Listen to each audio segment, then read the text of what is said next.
Chapter 3 Gold Fever. By August 1848, some 4,000 prospectors were digging or mining for gold in the hills above Sutter's property. Every man who could afford the price of a pick and a shovel had taken off for the gold fields. In San Francisco, the streets were empty. Soldiers had left their units, and sailors had abandoned their ships in port. Even San Francisco's newspapers had stopped printing. Gold seekers destroyed Sutter's crops, stole his cattle, and tore down his buildings. Heading south from Oregon. For 6 months, only people in California knew about the discovery of gold in their state. But in July 1848, the news was carried to Oregon by a ship's captain arriving there from San Francisco. Before long, Oregon newspapers were reporting that most Oregon men had gone to California to try their luck at gold mining. Oregon was suddenly faced with the shortage of lawyers, doctors, farmers, and even lawmakers. Newspapers carried word of the discovery of gold to California to readers around the world. Word travels. By August, word of the gold strike reached the east coast of the United States. A New York newspaper ran the headline, "Gold!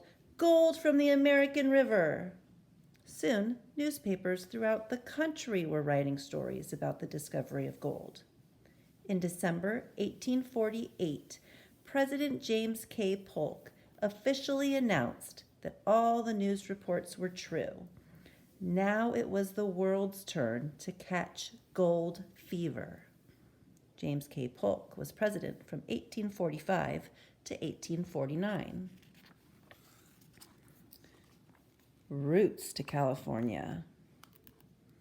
The gold seekers who headed to California in 1849 were called 49ers.